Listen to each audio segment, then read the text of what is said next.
Hello students, today again we are coming here for lecture of biotechnology principle and processes. In last lectures we have discussed about some tools for recombinant DNA technology. Recombinant DNA बनाने के लिए कुछ tools चाहिए होते हैं जिसमें हम लोग ने मॉलिक्यूलर सीजर पढ़ा था और अब हम लोग वेक्टर पढ़ रहे हैं। वेक्टर के कुछ कैरेक्टरिस्टिक देख रहे हैं। वेक्टर के कुछ कैरेक्टरिस्टिक में नंबर 1 पे हम लोग ने देखा था ORI, नंबर 2 पे हम लोग ने डिस्कस किया था सिलेक्टेबल मार्कर्स, जिन्हें मार्कर जीन्स भी बोलते हैं या एंटीबायोटिक रेजिस्टेंस जीन भी बोलते हैं, जो प्लाज्मिड में होते हैं। आज का जो हम लोग का टॉपिक है क्लोनिंग साइट्स है। वेक्टर में, प्लाज्मिड में कुछ ऐसे प्लेसेस होते हैं जिन्हें हम लोग क्लोनिंग साइट्स बोलते हैं। इन्हीं को हम लोग रिकॉग्निशन साइट्स बोलते हैं और रिस्ट्रिक्शन साइट्स बोलते हैं। ये वो जगह हैं जहां पे एलियन डीएनए को हम लोग लाके लिंक करते हैं, जोड़ते हैं। एलियन डीएनए मतलब डिजायर्ड डीएनए, फॉरेन डीएनए, जो हम लोग चाह रहे हैं प्रोडक्ट में डेवलप करना, इस डीएनए को हम लोग एलियन डीएनए बोलते हैं। और क्लोनिंग साइट्स आपको पता है ये प्लाज्मिड में होती हैं। हम लोग इसी में अपने डिजायर्ड डीएनए को अटैच कर रहे हैं। अब इसके लिए पहले हम लोग ने रिस्ट्रिक्शन एंजाइम यूज किए हैं। रिस्ट्रिक्शन एंजाइम, ये जो रिकॉग्निशन साइट्स हैं, ये दो जो एंटीबायोटिक होती हैं उनमें से किसी एक में होता है। और अगर हम लोग अपने वेक्टर PBR322 की बात करें, ये पहला प्लाज्मिड है। PBR322 ये फर्स्ट प्लाज्मिड है जिसे यूज किया गया था इस कॉन्सेप्ट के लिए। इसमें एक साइट है टेट्रासाइक्लिन के लिए, BAMH1 साइट। इसी को हम लोग यूज करते हैं एज ए क्लोनिंग साइट। ये जब आप डायग्राम देखेंगे, अभी हम लोग आगे इसका डायग्राम भी देखेंगे पीबीआर का, तो आपको पता चलेगा कि हम लोग एलियन डीएनए को टेट्रासाइक्लिन वाले प्लेस पे अटैच कराते हैं। जो रिकॉम्बिनेंट प्लाज्मिड है, जो आगे का प्लाज्मिड जब डेवलप होता है, हम लोग ने जब एलियन डीएनए अटैच कर दिया उसके बाद ये अपना टेट्रासाइक्लिन रेजिस्टेंस लॉस कर देता है, खो देता है, due to insertion of alien DNA. Alien DNA के इंसर्शन की वजह से टेट्रासाइक्लिन रेजिस्टेंस प्लाज्मिड से फिनिश हो जाता है, ओनली एम्पिसिलिन रेजिस्टेंस लेफ्ट। तो जब हम लोग इसे डिस्टिंग्विश करते हैं रिकॉम्बिनेंट और नॉन रिकॉम्बिनेंट के रूप में, या ट्रांसफॉर्मेंट और नॉन ट्रांसफॉर्मेंट के रूप में इसे जब हम लोग डिस्टिंग्विश करते हैं, तो ये वाला प्लाज्मिड जिसमें इंसर्शन हुआ है only and only grow in ampicillin medium, will not grow in tetracycline medium। लेकिन जो नॉन रिकॉम्बिनेंट होगा, जिसमें कोई भी इंसर्शन नहीं है, वो दोनों मीडियम में ग्रो करेगा, एम्पिसिलिन में भी और टेट्रासाइक्लिन में भी। तो इस तरह से हम लोग साइमल्टेनियस प्लेटिंग कर करके नॉन ट्रांसफॉर्मेंट को ट्रांसफॉर्मेंट से अलग कर लेते हैं, या ट्रांसफॉर्मेंट को अलग कर लेते हैं, नॉन ट्रांसफॉर्मेंट बच जाते हैं। लेकिन ये एक कम्बरसम प्रोसेस है। NCERT itself is saying it is a cumbersome process, यानी कॉम्प्लेक्स प्रोसेस, क्योंकि बार बार आपको ये प्रोसेस को रिपीट करना पड़ता है। इसलिए इन्होंने एक अल्टरनेटिव मेथड डेवलप किया हुआ है जिसमें हम लोग क्रोमोजेनिक सब्सटेंस का यूज करते हैं। जब क्रोमोजेनिक सब्सटेंस का हम लोग यूज करते हैं, तो जो इंसर्ट वाले डीएनए हैं, जिसमें हम लोग ने जिस प्लाज्मिड में या जिस बैक्टीरिया में हमने कुछ इंसर्ट किया होता है, डीएनए इंसर्ट किया होता है, वो व्हाइट कलर कॉलोनी बनाते हैं, यानी वो बैक्टीरिया व्हाइट कलर कॉलोनी बनाते हैं। और जिनमें कोई इंसर्ट नहीं किया होता है, वो blue colour colony chromogenic substance के थ्रू देते हैं। ऐसा हम लोग ने बीटा गैलेक्टोसाइडेज एंजाइम के ऊपर लिंकिंग करके चेक किया हुआ है ई कोलाई में, तो हम लोगों को ये रिजल्ट मिला है। कुछ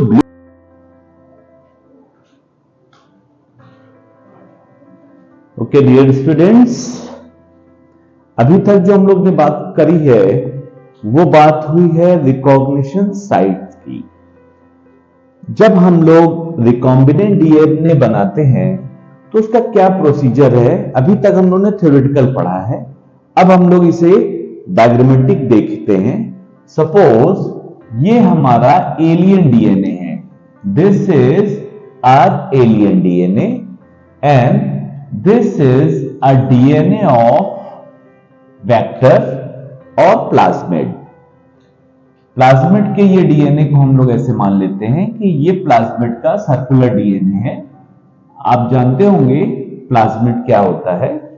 किसी भी बैक्टीरिया में जो एक्स्ट्रा जीनोमिक क्रोमोसोम होता है, जो सेंटर से यानी न्यूक्लियोइड से साइड में किनारे की तरफ होता है, उसी को हम लोग प्लाज्मिड बोलते हैं। अब ये हमारा एलियन डीएनए है और ये हमारा वेक्टर डीएनए है। वेक्टर डीएनए है, दोनों को हम लोग कट करते हैं, एक ही एंजाइम से कट करना है। रिस्ट्रिक्शन एंडोन्यूक्लियस लेते हैं, इसे यहां से कट किया, इसे यहां से कट किया, इसका ये पीस सपोज ये आया और इसका ये पीस ये वेकेंट वाला आया, ये राइट। ये पीस और ये पीस, ये प्लाज्मिड का, ये एलियन डीएनए का। अब इस पीस को हम लोग यहां पे आके ऐड करेंगे, किससे? डीएनए लाइगेज से। डीएनए लाइगेज एंजाइम से इसे हम लोग ऐड कर देंगे, लिंक कर देंगे और जो आपको स्ट्रक्चर अब मिल जाएगा that would be called recombinant DNA. यानी ये जो डीएनए का पार्ट है ये एलियन डीएनए का पार्ट है और ये जो सर्कुलर पार्ट है ये प्लाज्मिड का है और ये जो न्यू डेवलपमेंट स्ट्रक्चर है, ये जो न्यू डेवलप्ड स्ट्रक्चर है दैट विल कॉल्ड आरडीएनए और रिकॉम्बिनेंट डीएनए। ये हमारा रिकॉम्बिनेंट डीएनए कहलाता है। फिर से एक रिवीजन लीजिए, एलियन डीएनए, वेक्टर डीएनए, दोनों को एक ही एंजाइम से कट किया, एंजाइम का नाम है रिस्ट्रिक्शन एंडोन्यूक्लियेज। फिर ये वाले पीस को प्लाज्मिड के ब्लैंक प्लेस पे ऐड किया डीएनए लाइगेज से और जो रिजल्टेंट आया दैट इज रिकॉम्बिनेंट डीएनए।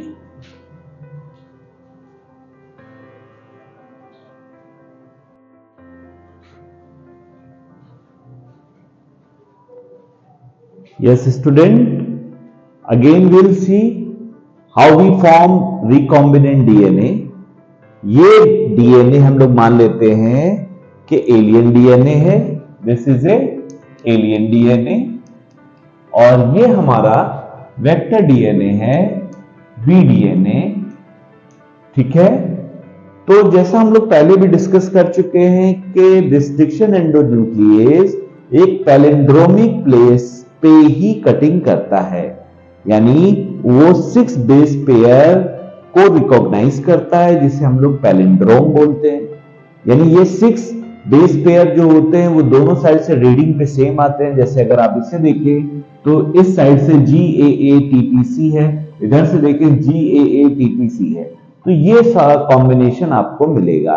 अब इसमें सेंटर से थोड़ा सा आगे, as we have discussed earlier, तो सेंटर से थोड़ा सा आगे ये यहां पे एक कट मारता है, सिमिलर इसके काउंटर पार्ट पे कट मारता है। सेम ट्रीटमेंट वेक्टर डीएनए के साथ भी होता है, एक इधर कट लगता है और एक इधर कट लगता है।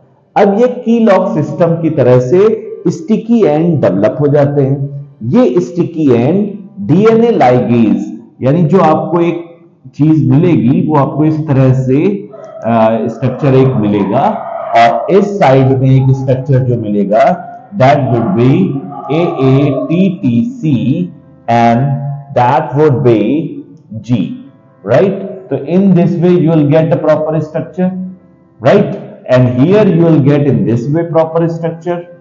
Okay, so this strands develop sticky ends. देखिए ये स्टिकी एंड है, ये स्टिकी एंड है, दोनों स्टिकी एंड ज्वाइंट हो जाएंगे डीएनए लाइगेज से और जब डीएनए लाइगेज से ये ज्वाइंट होंगे तो जो रिजल्टेंट स्ट्रक्चर होगा that would be a recombinant DNA. That would be a recombinant DNA. एक पार्ट डीएनए यानी एलियन डीएनए का आ रहा है, एक पार्ट वी डीएनए का आ रहा है, और जो फाइनल स्ट्रक्चर आएगा that would be quite same. That would be quite same. You may see only G is there. G will come from this side, and rest is coming from here. So the whole structure will form a recombinant DNA. This structure in this way recombinant DNA would form. तो बेटा जब आप board में इस तरह का question आता है कि रिकॉम्बिनेंट डीएनए कैसे बनता है, तो आप ये वाला डायग्राम जरूर बनाएंगे। इसमें ढेर सारे मार्क्स मिलते हैं आपको, और नीट पॉइंट ऑफ व्यू से भी ये क्वेश्चन काफी इंपॉर्टेंट है। इसे हम लोग पैलिंड्रोम बोलते हैं, GAATTC, दैट इज पैलिंड्रोम और पैलिंड्रोमिक साइट, जहां पे एंडोन्यूक्लियस कटिंग करता है, और यही प्लेस है जहां पे डीएनए लाइगेज एक्शन में आता है और रिकॉम्बिनेंट डीएनए बनाता है।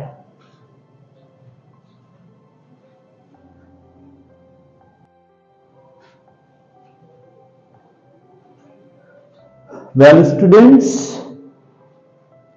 अभी जो हम लोग डिस्कस कर रहे थे कि क्रोमोजेनिक सब्सटेंस की प्रेजेंस में व्हाइट कलर की कॉलोनी और ब्लू कलर की कॉलोनी कौन डेवलप करते हैं, जिनमें इंसर्ट किया गया है, जिसमें कोई डीएनए को हम लोग ने इंसर्ट किया है, वो व्हाइट कलर की कॉलोनीज देते हैं, और वो बैक्टीरिया का ग्रुप या वो बैक्टीरिया की कॉलोनी जिनमें किसी भी तरह का कोई इंसल्ट नहीं किया गया है, वो ब्लू कलर की कॉलोनी देते हैं क्रोमोजेनिक सब्सटेंस की प्रेजेंस में। तो इस बेसिस पे हम लोग ट्रांसफॉर्मेंट को नॉन ट्रांसफॉर्मेंट से अलग कर लेते हैं, सेपरेट कर लेते हैं। Now we are going to discuss another important topic of cloning vector, that is transferring trait.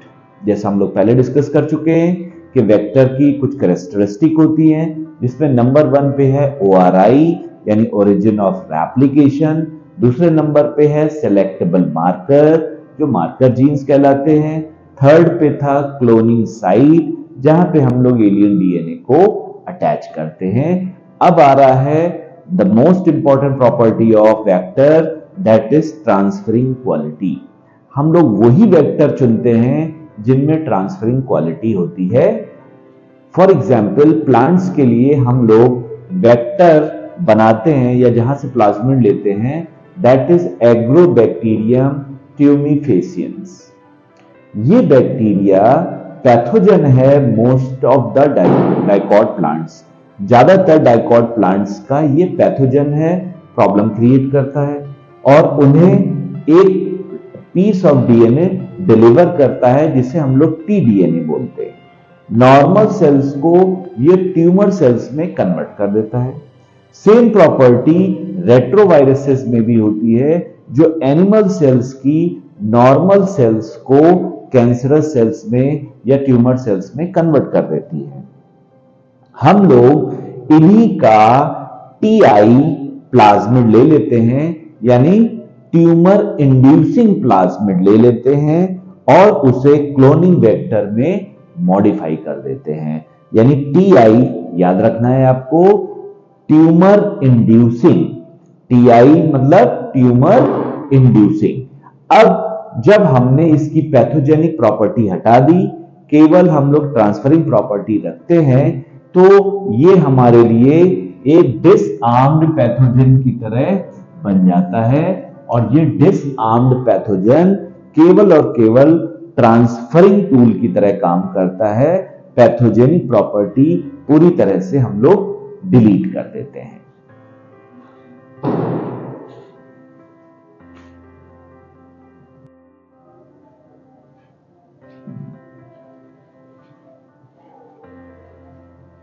Well, now our topic is competent host।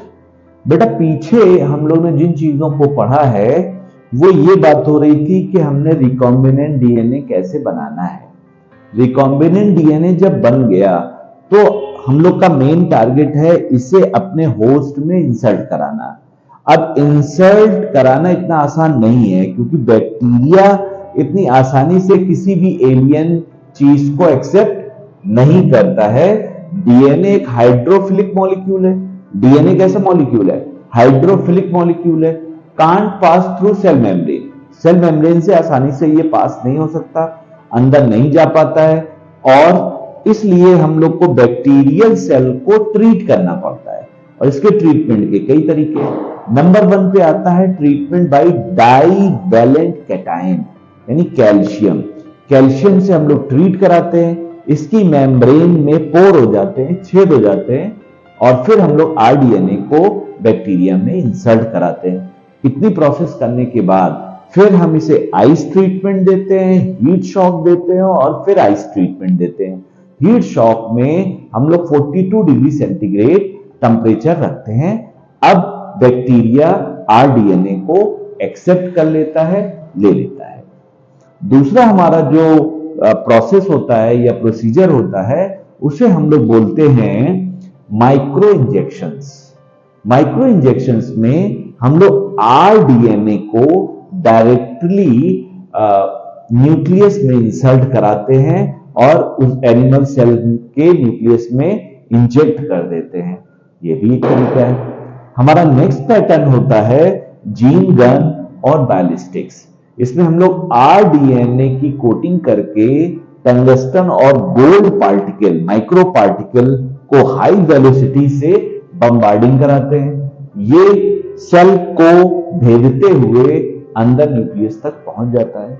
ये प्रोसीजर या प्रोसेस प्लांट्स के लिए ज्यादा सुटेबल होता है। नॉर्मली एनिमल्स में हम लोग ऐसा नहीं करते हैं। और दूसरा प्रोसीजर है डिसआर्म्ड पैथोजन, जो अभी हम लोग ने पीछे लेक्चर में देखा हुआ है, पीछे प्रोसेस में समझाया हुआ है, जिसमें हम लोग ने एग्रोबैक्टीरियम ट्यूबिफेशियंस का यूज किया था, टीआई का यूज किया था, पैथोजेनिक प्रॉपर्टी हटा दी थी, केवल और केवल हमने ट्रांसफरिंग प्रॉपर्टी ली थी। इस तरह से हम लोग कॉम्पिटेंट होस्ट बना देते हैं। कॉम्पिटेंट होस्ट का मतलब यही होता है कि हमारा होस्ट आरडीएनए को टेक अप करने के लिए सुटेबल हो जाए और इजी गोइंग हो जाए। तो that is called competent host.